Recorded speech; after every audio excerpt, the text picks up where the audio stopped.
नमस्कार, आप देख रहे हैं बीबीसी राजस्थान और मैं हूं आपके साथ निखिल। स्वागत है आपका हमारे स्पेशल मिड डे बुलेटिन में। यहां मिलेगी आपको दोपहर तक की प्रदेश की हर बड़ी खबर। मिड डे बुलेटिन में अब तक की बड़ी खबरों पर एक नजर डालते हैं। क्या है आज खास? गणतंत्र दिवस पर देवलापाड़ा में हुए कई कार्यक्रम। बच्चों ने सांस्कृतिक कार्यक्रम प्रस्तुत किए, प्रभात फेरी निकाली। भागवत कथा में हुआ वीरों का गुणगान। प्रतापगढ़ के झांसड़ी में चल रही श्रीमद् भागवत कथा। सज्जनगढ़ के माचा गांव में जीजा ने साले के पेट में घोंपा चाकू। गंभीर हालत में उदयपुर रेफर, पुलिस कर रही मामले की जांच। मामा बालेश्वर दयाल कॉलेज में हुआ गणतंत्र दिवस समारोह। कुशलगढ़ में धूमधाम से मनाया गया संविधान दिवस। कुशलगढ़ में निजी स्कूलों ने किया गणतंत्र दिवस समारोह का बहिष्कार। विद्या निकेतन को छोड़ कोई स्कूल नहीं पहुंचा, पार्षद ने जताई नाराजगी। पालोदा स्कूल में समारोह पूर्वक मनाया गया गणतंत्र दिवस।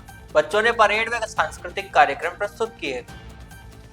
ये थी आज की बड़ी खबरें। अब खबरों को देखते हैं विस्तार से। बांसवाड़ा जिले के विद्यालय देवलापाड़ा में गणतंत्र दिवस समारोह बड़े हर्ष और उत्साह के साथ मनाया गया। कार्यक्रम की शुरुआत प्रभात फेरी ग्राम चोखली से हुई, जिसमें समस्त ग्रामवासियों को विद्यालय आने के लिए आमंत्रित किया गया। कार्यक्रम में अध्यक्षता नाथूलाल डामोर ने की। मुख्य अतिथि ग्राम पंचायत बोसला के सरपंच साहब दिलीप पारगी थे। विशिष्ट अतिथि लालू डामोर और दिनेश चरपोटा थे। अतिथियों ने ध्वजारोहण किया और राष्ट्रगान गाया। विद्यालय के भैया बहनों ने सामूहिक रूप से सरस्वती वंदना और ईश वंदना प्रस्तुत की। इसके बाद संगीतमय परेड का भी प्रदर्शन किया गया। कार्यक्रम में कविताएं, नृत्य और लेजिम डांस प्रस्तुत किए गए। कक्षा 2 की बहन तन्वी रावत ने बम्बू पर सुंदर नृत्य प्रस्तुत किया।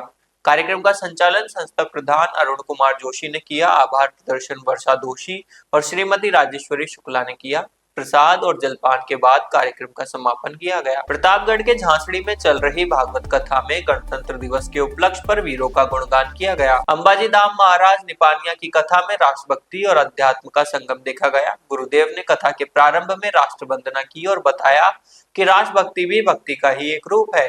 गुरुदेव ने रानी लक्ष्मीबाई की वीर भूमि झांसी का उल्लेख करते हुए नारी सशक्तिकरण और माता के प्रति कर्तव्य पर विशेष जोर दिया। उन्होंने बताया कि कैसे धर्म और साहस एक साथ चलते हैं। गुरुदेव ने धर्म के नाम पर चल रहे बाहरी दिखावे और पाखंड से बचकर हृदय की शुद्धि पर ध्यान देने की बात कही। कथा के दौरान गौ माता की सेवा और उनके आध्यात्मिक महत्व पर चर्चा की गई। गुरुदेव ने बताया कि समाज के निर्माण में सेवा भाव सबसे ऊपर है। देवी भागवत के अंशों को साझा करते हुए गुरुदेव ने देवी के विविध स्वरूपों और उनकी शक्ति के रहस्यों को बताया। यह जानकारी मंदिर समिति के लक्ष्मण सिंह और भंवरलाल व्यास ने दी। कथा में बड़ी संख्या में श्रद्धालु उपस्थित रहे। बांसवाड़ा जिले में सज्जनगढ़ थाना क्षेत्र के माचा गांव में आपसी कलह ने खूनी संघर्ष का रूप ले लिया। यहाँ एक जीजा ने अपने ही साले पर चाकू से जानलेवा हमला कर उसे गंभीर रूप से घायल कर दिया। वारदात के बाद क्षेत्र में सनसनी फैल गई। इसमें समझाइश करना भारी पड़ गया। सोमवार दोपहर 3 बजे परिजनों ने बताया कि घायल युवक की पहचान रोहित पुत्र याकूब निवासी अघोरिया के रूप में हुई है। परिजनों ने बताया कि रोहित की बहन पिछले 2 महीनों से अपने ससुराल से अनबन के चलते मायके में रह रही थी। सोमवार को जब रोहित बाजार गया हुआ था तो वहां उसकी मुलाकात अपने जीजा से हो गई। रोहित ने पारिवारिक विवाद को सुलझाने की नीयत से अपने जीजा को रोका और उसे समझाइश कर अपने साथ घर ले गया। उसे उम्मीद थी कि बातचीत से बहन फिर घर में लौट जाएगी, लेकिन रास्ते में विवाद बढ़ गया। पेट में चाकू मारने के बाद हालत नाजुक हो गई। माचा गांव के पास अचानक आवेश में आकर जीजा ने रोहित के पेट पर चाकू से हमला कर दिया। हमले के बाद आरोपी मौके से फरार हो गया। खून से लथपथ रोहित को तुरंत महात्मा गांधी अस्पताल ले जाया गया, जहां उसकी गंभीर स्थिति को देखते हुए प्राथमिक उपचार के बाद चिकित्सकों ने उसे उदयपुर रेफर कर दिया है। रोहित याकूब निवासी अगोरा के है और काका लेके जा रहे थे। मेरी बुआ 2 महीने से बैठी हुई है। उनको ले जाते समय गाड़ी पर से मारा चाकू। किसने मारा? मेरे बुआ ने मेरे काका को मारा है। वो रहने वाला मेरे बुआ रतनपुरा। ठीक है। उनका नाम है मोहन। मोहन ने मारा काका को चाकू। रोहित को। ठीक है। रोहित क्या लगता है मोहन के? जी, रोहित साला लगता है। रोहित साला लगता है मोहन का? हाँ। जीजा साले ने मारी? जीजा ने मारा साले को। ठीक है। तेरा क्या नाम है? मेरा नाम संतोष। तेरी क्या लगती है? कौन? हाँ। रोहित क्या लगते हैं? काका। मामा बालेश्वर दयाल राजकीय महाविद्यालय कुशलगढ़ में 77वां गणतंत्र दिवस हर्षोल्लास और देशभक्ति की भावना के साथ मनाया गया। समारोह की शुरुआत प्राचार्य महेंद्र कुमार देपन द्वारा ध्वजारोहण से हुई। उन्होंने वीर शहीदों, महापुरुषों और संविधान निर्माताओं को नमन किया और उनके योगदान को स्मरण किया। प्राचार्य देपन ने विद्यार्थियों को सामाजिक कुरीति और नशे की प्रवृत्ति को समूल नष्ट करने का आह्वान किया। उन्होंने युवाओं को जीवन में लक्ष्य निर्धारण कर आत्मनिर्भर बनने की प्रेरणा दी और संविधान के मूल स्वरूप के अनुरूप कर्तव्यों और अधिकारों को जीवन में आत्मसात करने पर बल दिया। समारोह के दौरान विद्यार्थियों ने देशभक्ति गीतों पर नृत्य, समूह गीत और नाट्य प्रस्तुतियों के माध्यम से राष्ट्र प्रेम का भाव प्रदर्शित किया। राजकीय कन्या महाविद्यालय कुशलगढ़ में नोडल अधिकारी प्रोफेसर लक्ष्मण लाल परमार ने ध्वजारोहण किया। गणतंत्र दिवस के अवसर पर महाविद्यालय के ध्यानचंद खेल मैदान में राजकीय कन्या महाविद्यालय कुशलगढ़ और मामा बालेश्वर दयाल राजकीय महाविद्यालय कुशलगढ़ की छात्राओं के मध्य मैत्री फुटबॉल मैच का आयोजन किया गया, जिसमें राजकीय कन्या महाविद्यालय कुशलगढ़ की टीम विजेता रही। कुशलगढ़ के चंद्रशेखर आजाद मैदान पर आयोजित गणतंत्र दिवस समारोह में निजी विद्यालयों की अनुपस्थिति ने सबका ध्यान खींचा। आमतौर पर इस भव्य आयोजन में निजी और सरकारी विद्यालयों के हजारों छात्र छात्राएं हिस्सा लेते हैं, लेकिन इस बार अधिकांश निजी विद्यालय अनुपस्थित रहे। विद्या निकेतन विद्यालय को छोड़कर किसी भी निजी विद्यालय के विद्यार्थियों ने समारोह में हिस्सा नहीं लिया।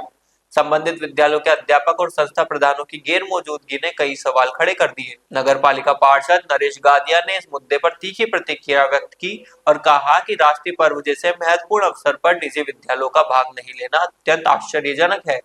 गादिया ने कहा कि मोटी फीस वसूलने वाले विद्यालय यदि बच्चों को इस प्रकार के राष्ट्रीय आयोजनों से दूर रखते हैं तो यह निंदनीय है और समाज में गलत संदेश देता है। उन्होंने निजी विद्यालयों की इस प्रवृत्ति की कड़ी आलोचना करते हुए प्रशासन से इस विषय पर गंभीरता से विचार करने की आवश्यकता बताई है। सभी नगरवासियों, देशवासियों, प्रदेशवासियों को गणतंत्र दिवस की बहुत बहुत बधाई, शुभकामनाएं। ये विषय अभी यहाँ जानकारी में आया मेरे, निजी विद्यालयों ने राष्ट्रीय पर्व का बहिष्कार करा है, जो एक राजद्रोह बनता है। और यहाँ आने के बाद मुझे पता लग रहा है कि निजी विद्यालयों के जो संगठन बना हुआ है, इनका एसोसिएशन बना हुआ है, उसके सामने प्रशासन नतमस्तक है। आज राष्ट्रीय पर्व है, नगर के हजारों बच्चे बिना हिसाब किताब की फीसें वहाँ से ली जाती है विद्यालयों द्वारा, पोशाकें विद्यालय से दी जाती है, काफ़ी किताबें विद्यालय के द्वारा दी जाती है। और बच्चों से निजी विद्यालयों में, मेरा बच्चा भी एक निजी विद्यालय में पढ़ता है, डेवलपमेंट शुल्क के नाम पे पैसा ले रहे हैं, एक्टिविटी के नाम का पैसा ले रहे हैं। और आज राष्ट्रीय पर्व का जो बहिष्कार करा है एसोसिएशन ने, मैं इसकी कटु निंदा करता हूं और शीघ्र प्रशासन इन पे कार्रवाई करे, अन्यथा मुझे न्यायालय की शरण लेनी पड़ेगी।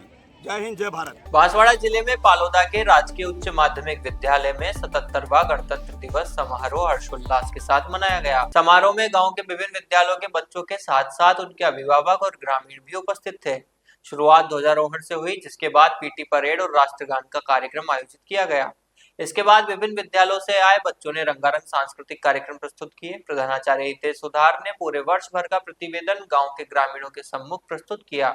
उन्होंने गांव के ग्रामीणों और जनप्रतिनिधियों से अनुरोध किया कि विद्यालय में जीव विज्ञान और कृषि विज्ञान संकाय के लिए सभी मिलकर प्रयास करें, ताकि नामांकन में और अधिक वृद्धि हो सके। विद्यालय में सारी सुविधाएं उपलब्ध है और एक अच्छा प्लेटफॉर्म विद्यार्थियों के लिए तैयार हो गया है, जहां विद्यार्थी अपने ज्ञान की अभिवृद्धि करके विद्यालय का ही नहीं बल्कि गांव और माता पिता का भी नाम रोशन कर रहे हैं। समारोह में सरपंच शंकरलाल खराड़ी, जिला परिषद सदस्य देवेंद्र कुमार त्रिवेदी, उप सरपंच राजेंद्र पंचाल, पूर्व मंडल अध्यक्ष कांतिलाल शर्मा, लैंप्स अध्यक्ष प्रभुलाल त्रिवेदी और अन्य गणमान्य व्यक्ति उपस्थित थे। तो ये थी दोपहर तक की बड़ी खबरें। दिन भर की खबरों को देखने के लिए देखिए हर रात 8 बजे हमारा बुलेटिन बांसवाड़ा पत्रिका, और प्रदेश की हर बड़ी खबर के लिए रात 9 बजे प्राइम टाइम एट 9। और ऐसे ही तमाम खबरों को देखने के लिए बने रहें हमारे साथ और सब्सक्राइब व फॉलो करें हमारे YouTube व Instagram चैनल BBC राजस्थान को।